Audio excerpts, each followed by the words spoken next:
कब, क्यों और कैसे डूबी द्वारिका नगरी, तो आइए जानते हैं इस कहानी के माध्यम से। महाभारत युद्ध समाप्त होने के बाद जब पांडुपुत्र युधिष्ठिर का राज तिलक हो रहा था, तब कौरवों की माता गांधारी ने महाभारत युद्ध के लिए भगवान श्री कृष्ण को दोषी ठहराते हुए श्राप दिया कि जिस प्रकार कौरवों के वंश का नाश हुआ है, ठीक उसी प्रकार यदुवंश का भी नाश होगा। महाभारत युद्ध के बाद जब 36वां वर्ष शुरू हुआ तो तरह तरह के अपशगुन होने लगे। एक दिन महर्षि विश्वामित्र, कण्व, देवर्षि नारद आदि द्वारिका पहुँचे। वहाँ यादव कुल के कुछ लोगों ने उनके साथ एक मजाक करने का सोचा। वे लोग भगवान श्री कृष्ण के पुत्र सांब को स्त्री वेश में उन ऋषियों के पास ले गए और कहा कि ये स्त्री गर्भवती है, कृपया बताइए कि इसके गर्भ से क्या उत्पन्न होगा।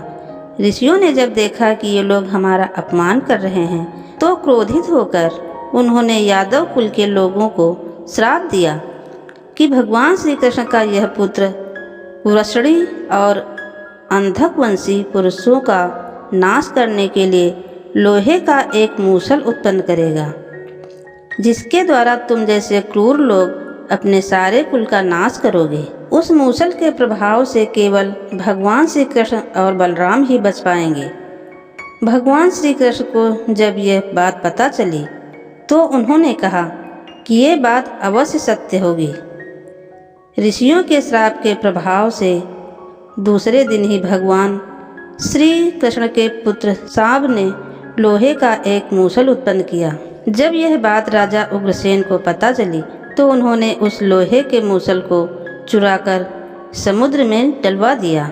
इसके बाद राजा उग्रसेन और भगवान श्री कृष्ण ने पूरी द्वारिका नगरी में घोषणा करवा दी कि आज से कोई भी वृषणी व अंधकवंशी अपने घर में मदिरा तैयार नहीं करेगा। जो भी व्यक्ति छिपकर मदिरा तैयार करेगा उसे मृत्यु दंड दिया जाएगा। घोषणा सुनकर द्वारिकावासियों ने मदिरा नहीं बनाने का निश्चय किया। इसके बाद द्वारिका में भयंकर अपशगुन होने लगे। हर रोज़ आंधी चलने लगी। चूहे इतने बढ़ गए कि रास्तों पर लोगों से ज़्यादा चूहे दिखाई देने लगे। चूहे रात में सोए हुए लोगों के बाल और नाखून कुतर कर खा जाया करते थे। सारस उल्लुओं के जैसे और बकरे गीदड़ों जैसी आवाज़ें निकालने लगे। गायों के पेट से गधे, कुतियों के पेट से बिलाव और नेवलियों के गर्भ से चूहे पैदा होने लगे। उस समय यदुवंशियों को पाप करते हुए शर्म नहीं आती थी। जब भगवान श्री कृष्ण ने द्वारिका नगरी में होते इन अपशगुनों को देखा तो उन्होंने सोचा कि कौरवों की माता गांधारी का श्राप सत्य होने का समय आ गया है। इन अपशगुनों को देखकर तथा पक्ष के 13वें दिन अमावस्या का संयोग जानकर भगवान श्री कृष्ण काल की अवस्था पर विचार करने लगे। उन्होंने देखा कि इस समय वैसा ही योग बन रहा है जैसा महाभारत के युद्ध के समय बना था। कौरवों की माता गांधारी के श्राप को सत्य करने के उद्देश्य से भगवान श्री कृष्ण ने सभी यदुवंशियों को तीर्थ यात्रा करने की आज्ञा दी। भगवान श्री कृष्ण की आज्ञा से सभी यदुवंशी समुद्र के तट पर प्रभास तीर्थ आकर निवास करने लगे। प्रभास तीर्थ में रहते हुए एक दिन जब अंधकवंशी व वृष्टिवंशी आपस में बात कर रहे थे, तभी सात्विक के आवेश में आकर कृतवर्मा का मजाक उड़ाते हुए उनका अपमान कर दिया। कृतवर्मा ने भी कुछ ऐसे शब्द कहे कि सात्विक को क्रोध आ गया और उन्होंने कृतवर्मा का वध कर दिया। ये देख अंधकवंशियों ने सात्विक को घेर लिया और उस पर आक्रमण कर दिया। सात्विक को अकेला देख भगवान श्री कृष्ण के पुत्र प्रद्युम्न उनसे बचाने के लिए दौड़े। सात्विक और प्रद्युम्न अकेले ही अंधकवंशियों से भिड़ गए, परंतु संख्या में अधिक होने के कारण वे अंधकवंशियों को पराजित नहीं कर पाए और अंत में उनके हाथों मारे गए। अपने पुत्र प्रद्युम्न और सात्विक की मृत्यु से क्रोधित होकर भगवान श्री कृष्ण ने एक मुट्ठी एर का घास उखाड़ ली। हाथ में आते ही वह घास वज्र के समान भयंकर लोहे का मूसल बन गई। उस मूसल से भगवान श्री कृष्ण सभी का वध करने लगे।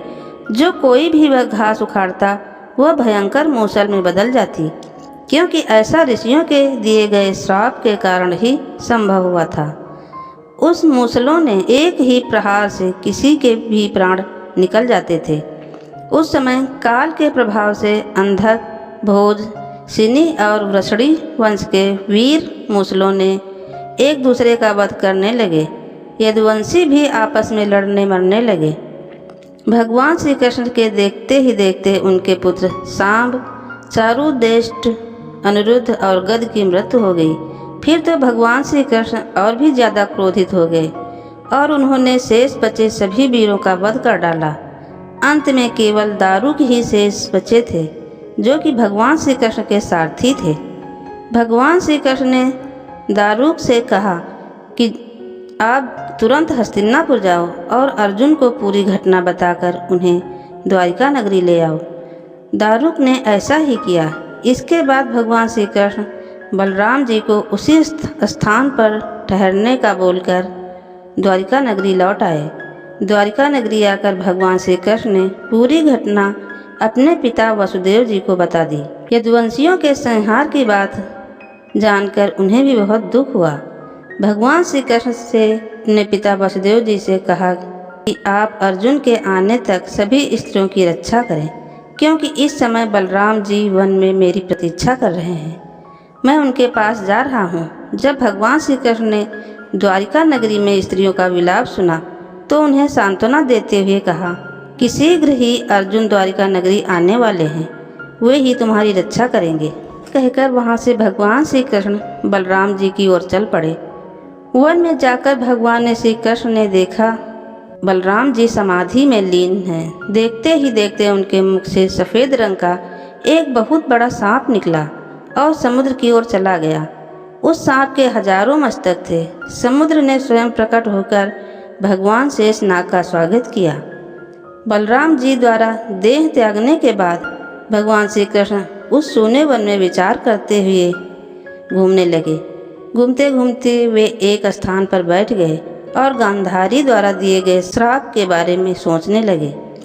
स्वयं देह त्यागने की इच्छा से भगवान श्री कृष्ण ने भी अपनी इंद्रियों का संयमित किया और महायोग यानी समाधि की अवस्था में पृथ्वी पर लेट गए। जिस समय भगवान श्री कृष्ण समाधि में लीन थे, उसी समय जरा नाम का एक शिकारी हिरणों का शिकार करने के उद्देश्य से वहां आ गया।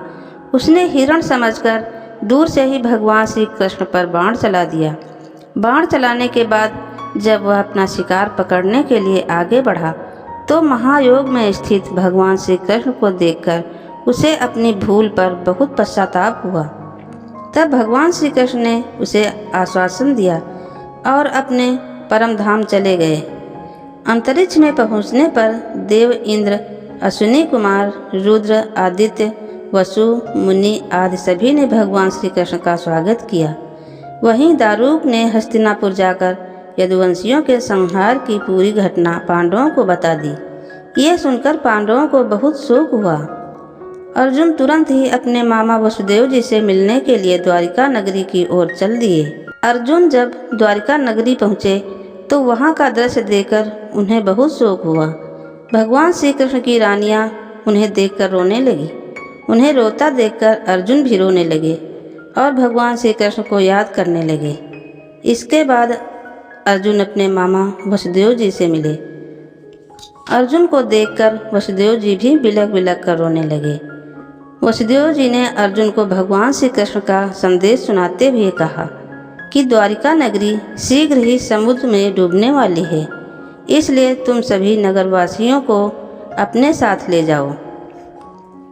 वसुदेव जी की बात सुनकर अर्जुन ने दारुक से सभी मंत्रियों को बुलाने के लिए कहा। मंत्रियों के आते ही अर्जुन ने कहा कि मैं सभी नगरवासियों को यहाँ से इंद्रप्रस्थ ले जाऊँगा, क्योंकि शीघ्र ही इस द्वारिका नगरी को समुद्र डुबा देगा। अर्जुन ने मंत्रियों से कहा कि आज से 7वें दिन सभी लोग इंद्रप्रस्थ के लिए प्रस्थान करेंगे। इसलिए आप शीघ्र ही इसके लिए तैयारियां शुरू कर दें। सभी मंत्री तुरंत अर्जुन की आज्ञा के पालन में जुट गए। अर्जुन ने वो रात भगवान श्री कृष्ण के महल में ही बिताई। अगली सुबह भगवान श्री कृष्ण के पिता वसुदेव जी ने प्राण त्याग दिए। अर्जुन ने विधि विधान से उनका अंतिम संस्कार किया। वसुदेव जी की पत्नी देवकी, भद्रा, रोहिणी व मदिरा भी वसुदेव जी की चिता पर बैठकर सती हो गईं। इसके बाद अर्जुन ने प्रभास तीर्थ में मारे गए सभी यदुवंशियों का भी अंतिम संस्कार किया। 7वें दिन अर्जुन भगवान श्री कृष्ण के परिजनों तथा सभी नगरवासियों को अपने साथ लेकर इंद्रप्रस्थ की ओर चल दिए।